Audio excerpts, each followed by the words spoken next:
La nuit était glaciale, et la neige épaisse et douce tombait lentement.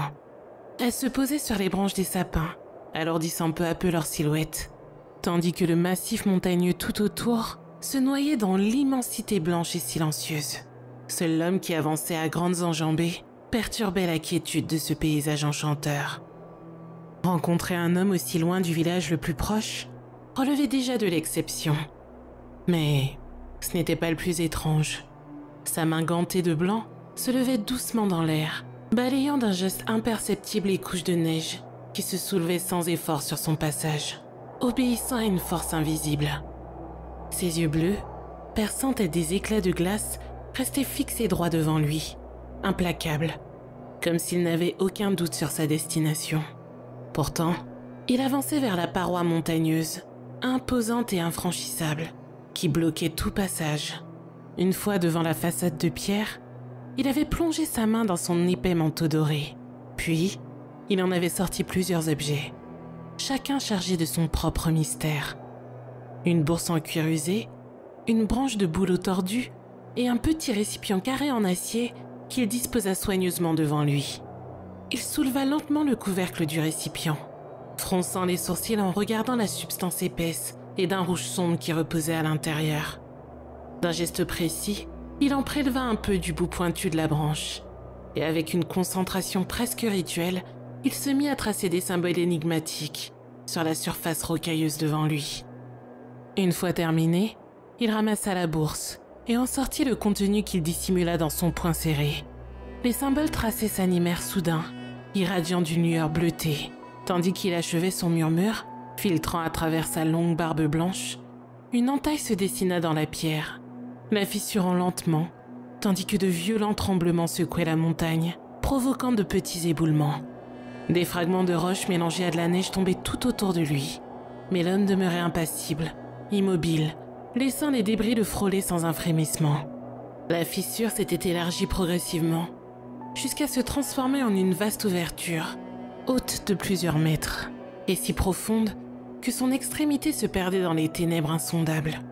Un souffle d'air chaud s'en échappait, faisant fondre la glace autour, dans un craquement lourd. Au loin, une silhouette émergea, presque irréelle dans l'obscurité profonde.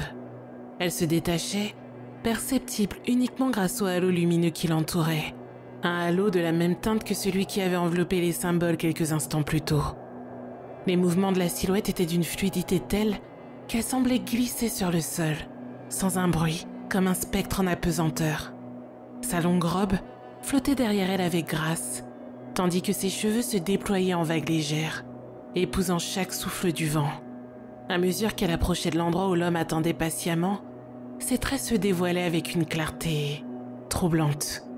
La moitié gauche de son corps avait l'apparence d'une femme d'une beauté glaciale, chaque contour parfait et d'une élégance inquiétante. Mais la moitié droite faisait frissonner d'effroi. Sa peau y était fine comme du parchemin, d'une pâleur fantomatique, et par endroits, elle semblait s'effriter, dévoilant des fragments d'os en dessous, tandis que des lambeaux de chair morte s'y accrochaient, oscillant à chacun de ses pas. « Nicolas, dit-elle d'une voix glaciale et pleine de mépris. Qu'est-ce qui me vaut cette visite? 2 fois en un siècle? Je vais finir par croire que je te manque. » Je n'ai pas le temps pour tes enfantillages, Elle. Répliqua l'homme d'un ton sec. Tu sais très bien que si je t'appelle, ce n'est pas sans raison. Elle éclata d'un rire moqueur. M'appeler? Moi? Attention à tes paroles, vieil homme. Tu devrais te sentir honoré que j'ai consenti à me montrer. Alors parle, avant que je ne change d'avis. L'homme soupira, trahissant pour la première fois un soupçon d'impatience. Dois-je vraiment te dire que j'ai besoin de ton aide, encore une fois? C'est ça que tu veux entendre? Elle esquissa un sourire narquois. Exactement. On ne peut pas me reprocher de savourer un peu l'instant. Ce n'est pas tous les jours qu'on peut tourmenter ce cher Saint-Nicolas, n'est-ce pas? Ignorant la provocation, l'homme poursuivit d'un ton grave. J'ai besoin de l'un de tes enfants. Un sourire tordu apparut sur le visage de la créature. Oh, comme c'est plaisant. Tu as enfin décidé de voir ce monde autrement qu'à travers ton prisme de bonté et de miséricorde? L'homme baissa la tête, soupira encore, puis releva son regard, dur et déterminé. Tu sais aussi bien que moi que le chaos que c'est le tien. finit par toucher les humains. Et surtout les plus jeunes. Je dois leur montrer les conséquences avant qu'il ne soit trop tard. Elle leva un sourcil, ironique. Alors, mon cher Nicolas, tu t'attends à quoi? Que je t'aide à me mettre des bâtons dans les roues? Tu plaisantes. Il planta son regard dans le sien. Je te connais assez pour savoir que tu ne dis jamais non à un pacte. Rien de ce que tu peux me proposer ne sera à la hauteur de ce que tu me demandes. Tu refuserais mes pouvoirs. Toi, mère de toutes les créatures des ténèbres. Ta progéniture est légion, mais mes pouvoirs sont uniques. Dit-il en la dévisageant. Elle sourit de nouveau. Je n'ai que faire de tes pouvoirs, Nicolas. Mais tu n'as pas tout à fait tort. Pour un pacte, je pourrais envisager de te céder l'un de mes enfants. Elle fit mine de réfléchir, passant une main dans ses longs cheveux noirs, ses yeux brillants d'une malice calculatrice. Voyons voir. Qu'est-ce qui me ferait plaisir? Elle fit durer le silence, savourant chaque seconde. Puis, un éclat sinistre illumina son regard. Oh, je crois que j'ai une idée. Je veux quelque chose auquel tu tiens plus que tout. Quelque chose qui prouverait que tu es prêt à tout pour mon aide. Maudite diablesse. Répondit-il, le visage se durcissant sous l'effet de la colère et de la peur. Sans un mot, elle lui tourna le dos, s'enfonçant dans l'obscurité du tunnel, ses pas résonnant comme une menace. Très bien. Dis-moi ce que tu veux. Finit-il par céder la voix tendue. Elle se retourna lentement, un sourire triomphant aux lèvres. La même chose que toi, Nicolas. L'un de tes précieux enfants. Mais pas n'importe lequel. Un jour naîtra un enfant au cœur si pur que même toi, tu n'y croiras pas. Tu devras me le remettre avant qu'il ne soit plus en âge de croire en toi. Et si je refuse de te livrer cet enfant? Murmura l'homme à la barbe blanche, un éclat de défi dans le regard. Elle plissa les yeux. Si tu refuses, je prendrai tes pouvoirs pour en faire exactement ce que je désire. Et crois-moi, je me ferai un plaisir de traquer cet enfant prodige, lui et toute sa descendance. Répliqua-t-elle d'une voix douce presque caressante. L'homme serra le poing, le levant juste assez pour que sa silhouette se découpe dans la lumière. Elle s'interrompit, ses yeux se posant sur ce geste silencieux. L'aura bleutée qui l'entourait se mit à briller plus intensément, illuminant le tunnel d'une clarté glaciale. Elle fixa son poing d'un air presque amusé avant de parler à nouveau, d'une voix teintée de moquerie et de défi. Ce que tu caches dans ta main n'aura aucun effet sur moi. Mais garde-le précieusement. Vieillard, ça te servira. Le jour où tu cesseras d'être aussi obstiné et où tu accepteras enfin ma proposition. Nicolas resta immobile, aussi figé qu'une statue. Mais ses yeux trahissaient le tumulte qui faisait rage en lui. Il pesait chaque mot, chaque conséquence, chaque choix, comme s'il portait sur ses épaules non seulement le poids de sa propre âme, mais celui du monde entier. Devait-il condamner un enfant qui n'était pas encore né? Était-il vraiment prêt à livrer un être innocent, à priver une vie de toute chance d'échapper aux griffes de la mère de tous les démons? Cette aile impitoyable et rusée qui se dressait devant lui. Chaque fibre de son être le poussait à refuser, à se dresser contre ce marché monstrueux. Mais il n'était pas seul dans cette équation, car il connaissait le futur qui se dessinait s'il ne cédait pas. Il voyait avec une clarté terrible un avenir où le chaos et la destruction se répandaient, où des millions d'âmes innocentes souffraient des ravages que les enfants de Hell laisseraient dans leur sillage. Il imaginait les cris des familles brisées, les villes plongées dans les ténèbres et les espoirs réduits en cendres. Tout cela à cause de son refus. Était-il prêt à porter cette culpabilité-là, cette responsabilité écrasante? Mais d'un autre côté, pouvait-il vraiment s'abaisser à pactiser avec elle? Elle, avec ses moqueries glaciales et ses yeux brûlants d'une lumière qui semblait émaner directement des abysses, attendait sa réponse avec un sourire de prédateur. Elle savait qu'il n'avait pas le choix, qu'il finirait par céder, et c'était cela qui rendait la décision encore plus insupportable. Nicolas ferma les yeux, cherchant désespérément une issue, même infime dans l'obscurité de ses pensées. Une issue qui, il le savait, n'existait peut-être pas encore. Mais cet enfant, personne ne savait quand il viendrait au monde. Cela pourrait être dans un mois, des années, ou bien plus encore. Peut-être le destin lui laisserait-il ce sursis, cette marge de manœuvre dont il avait cruellement besoin. Cependant, il connaissait elle. Il savait de quoi elle était capable. Si elle le voulait, elle pourrait très bien hâter la naissance. manipuler le fil du destin avec cette fourberie qui lui était si naturelle. Mais en même temps, il savait aussi qu'elle adorait jouer, torturer son esprit, étirer l'angoisse sur des années et savourer chaque instant où il se débattrait, enfermé dans ce dilemme infernal. C'était une partie d'échecs qu'elle avait tout le loisir de prolonger, et Nicolas espérait qu'il pourrait exploiter cette faiblesse, car s'il parvenait à profiter de ce temps, alors peut-être, oui, peut-être, trouverait-il un moyen de contrer l'abomination qui se trouvait devant lui. Ce n'était pas une question de choix, c'était une certitude. Il devait réussir, même si cela devait lui coûter chaque seconde de sa vie restante, chaque fragment de force qui lui restait. Il rouvrit les yeux, le regard lourd. « Tu as gagné, elle. » annonça Nicolas d'une voix neutre, bien que chaque mot semblait peser une tonne. Elle fit un sourire en coin, une expression froide et triomphante qui accentuait encore son apparence mi-vivante, mi-morte. Son regard glacial dériva un instant, contournant le vieil homme pour se poser sur les rangées de pins qui bordaient la clairière enneigée derrière lui. La forêt silencieuse et immobile semblait retenir son souffle. « Krampus, montre-toi !» lança-t-elle, sa voix résonnant comme un coup de tonnerre. Les syllabes ricochèrent dans les profondeurs de la grotte derrière elle, avant de s'élancer dans la forêt hivernale, brisant la quiétude de la nuit comme une onde de choc. Un grondement sourd répondit, suivi d'un craquement terrifiant. Au loin, les pins frémirent, secouant violemment leurs manteaux de neige. Une ombre gigantesque se dessina à travers les troncs, se mouvant avec une rapidité déconcertante. La créature s'approchait à une vitesse phénoménale, déracinant le silence sur son passage. Nicolas, le dos droit, se retourna lentement. Il sentit un froid glacial se serrer autour de lui, comme si l'air lui-même fuyait cette abomination. Son seul mouvement fut imperceptible. Ses doigts se crispèrent un peu plus sur l'objet qu'il tenait dans sa main, comme si ce simple geste pouvait encore le protéger.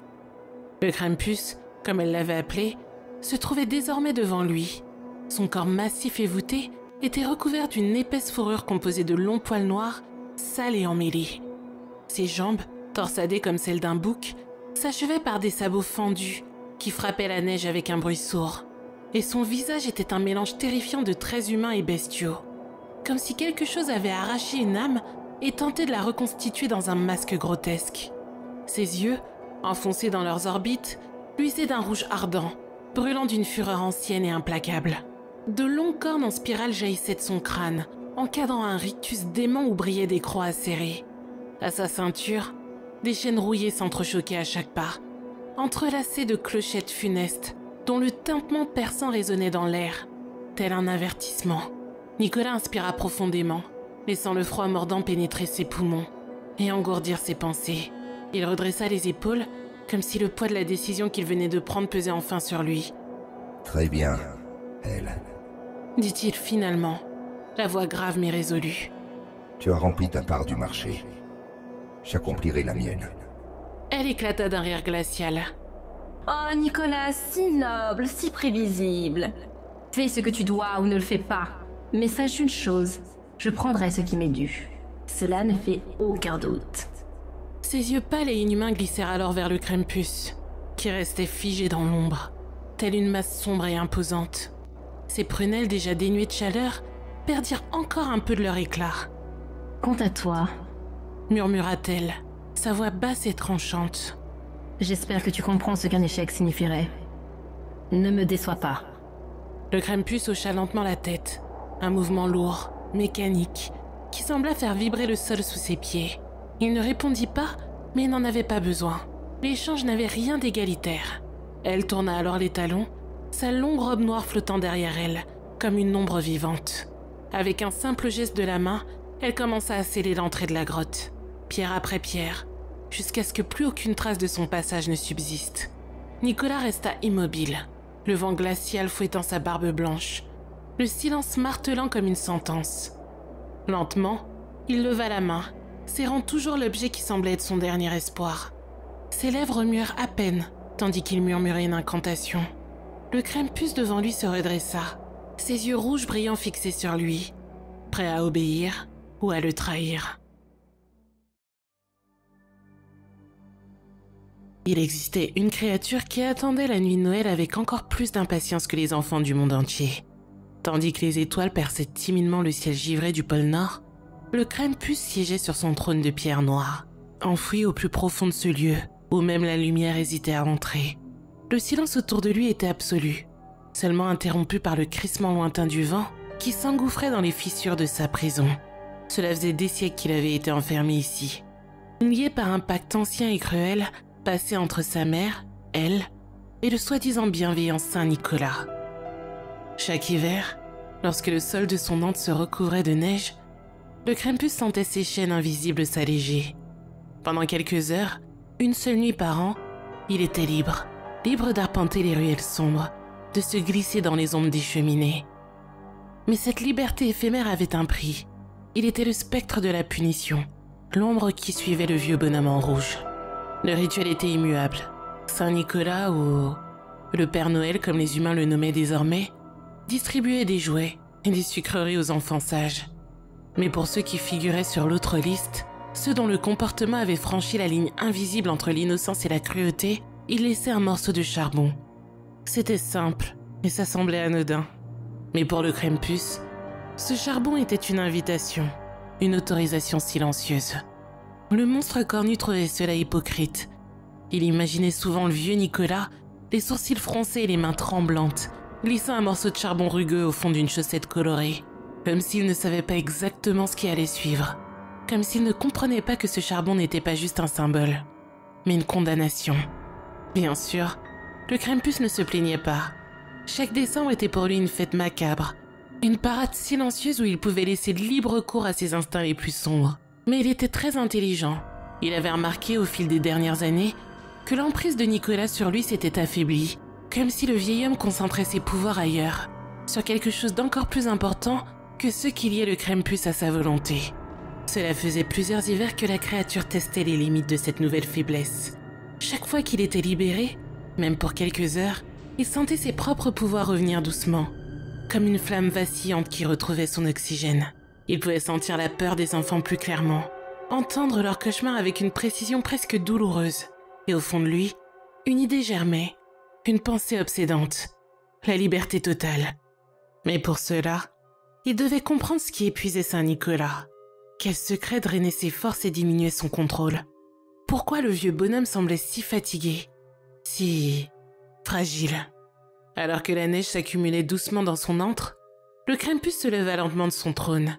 Ses cornes effleurèrent le plafond rocheux, et ses griffes crissèrent contre la pierre, alors qu'il étirait ses longs bras. Il se dit que cette année allait être différente. Cette année, il ne se contenterait pas de suivre les règles du jeu. Cette année, il chercherait des réponses. Il était bien décidé à découvrir ce qui se cachait derrière cette faiblesse croissante. Et alors, le monde des enfants sages et des rires joyeux ne serait plus jamais le même. Le Krampus laissa échapper un rire guttural, un son rauque et caverneux qui résonna dans les profondeurs de sa demeure. Sa silhouette massive se déplaçait dans les couloirs labyrinthiques. L'air était froid et saturé d'une odeur de cendre et de soufre. Après avoir traversé plusieurs arches sculptées de symboles anciens, il s'arrêta devant une immense porte en bois, ornée de chaînes rouillées et de clochettes. Sans hésitation, il ouvrit la porte et pénétra dans une vaste salle éclairée d'une lueur blafarde. De chaque côté, du sol au plafond, s'élevaient d'innombrables compartiments en verre, chacun parfaitement poli et légèrement scintillant, comme s'ils étaient enchantés. Pour le moment, ces prisons miniatures étaient vides, mais le Krampus savait qu'elles ne le resteraient pas longtemps. Déjà, il sentait l'énergie froide et sournoise des morceaux de charbon que le Père Noël déposait dans les chaussettes d'enfants indisciplinés, aux quatre coins du monde. Chaque fragment noir semblait pulser, comme un cœur battant au ralenti. Comme chaque année, le Krampus parcourrait les villes et les villages, glissant dans les ombres et capturant chaque enfant ayant mérité sa punition. Il les glisserait dans sa hotte sans un bruit et surtout sans que leurs parents endormis ne s'en aperçoivent.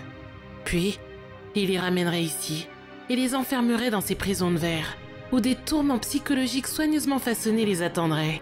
Le Père Noël, dans sa bonté hypocrite, lui avait interdit de les blesser physiquement, mais il n'avait rien stipulé concernant leurs esprits. Et le Krampus excellait dans l'art de briser les volontés les plus fortes. Ses enfants étaient souvent capricieux, ou parfois simplement désobéissants.